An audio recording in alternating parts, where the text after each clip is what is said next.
Welcome to our channel. Andhra Pradesh రాష్ట్రంలో సార్వత్రిక ఎన్నికలు సమీపిస్తున్న వేళ రాజకీయాలు రోజురోజుకి ఆసక్తికరంగా మారుతున్నాయి. ఏపీ రాజకీయాల్లో కాపుల మద్దతు పార్టీలకు ఎంతో కీలకం. అనేక ఎన్నికల్లో ఈ విషయాన్ని స్పష్టం చేశాయి. కాపులు ఎవరి వైపు నిలిస్తే విజయం వారిదేనని రాజకీయ పార్టీలు కూడా బలంగా నమ్ముతుంటాయి. తాజాగా ఏపీ కాపు పాలిటిక్స్లో కొత్త ట్విస్టులు కనిపిస్తుండడం ఆసక్తికరంగా మారింది. ముందుగా మీరు ఈ ఛానల్ని చూస్తున్నట్లయితే మరిన్ని ఇంట్రెస్టింగ్ అప్డేట్స్ కోసం మా ఛానల్ని సబ్స్క్రైబ్ చేయండి. ఏపీ రాజకీయాల్లో కాపు రాజకీయాలు కాస్త డిఫరెంట్గా ఉంటాయి. ప్రతి ఎన్నికల్లో కాపులు అండగా నిలిచే రాజకీయ పార్టీ మారుతూ ఉంటుంది.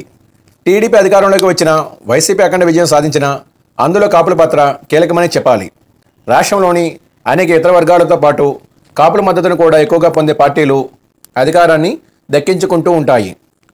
2014లో టీడీపీ జనసేన కూటమికి, 2019లో వైసీపీకి అండగా నిలిచిన కాపులు త్వరలోనే జరగబోయే ఏపీ అసెంబ్లీ ఎన్నికల్లో ఎవరి వైపు ఉంటారనే దానిపై ఉత్కంఠ నెలకొంది.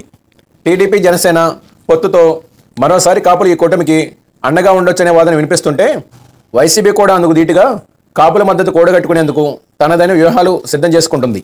కాపు ఉద్యమ నేత ముద్రగడ పద్మనాభం ఏ పార్టీలోకి వెళ్తారనే దానిపై సస్పెన్స్ కొనసాగుతుంది. ఆయన వైసీపీలో చేరతారని కొద్ది రోజుల క్రితం ప్రచారం జరిగింది.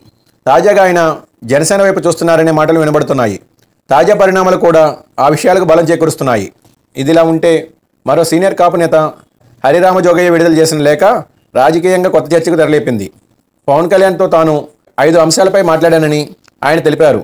వచ్చే ఎన్నికల్లో జనసేన 40 నుంచి 60 సీట్లలో పోటీ చేయడం, పవన్ కళ్యాణ్ 2.5 ఏళ్ల పాటు ముఖ్యమంత్రిగా ఉండడం అనే అంశాలు ఇందులో కీలకమైనవి. ఓవైపు ఏపీలో కాపుల మద్దతు దక్కించుకునేందుకు వైసీపీ, టీడీపీ జనసేన కూటమి ప్రయత్నిస్తుంటే, మరోవైపు కాపు ముఖ్య నేతలు కొత్త ప్రతిపాదనలు తెరపైకి తీసుకురావడం ప్రాధాన్యత సంతరించుకుంది. దీంతో ఏపీలో ఈసారి కాపులు ఎవరి వైపు ఉంటారనే చర్చ మొదలైంది. For more interesting updates please subscribe my channel.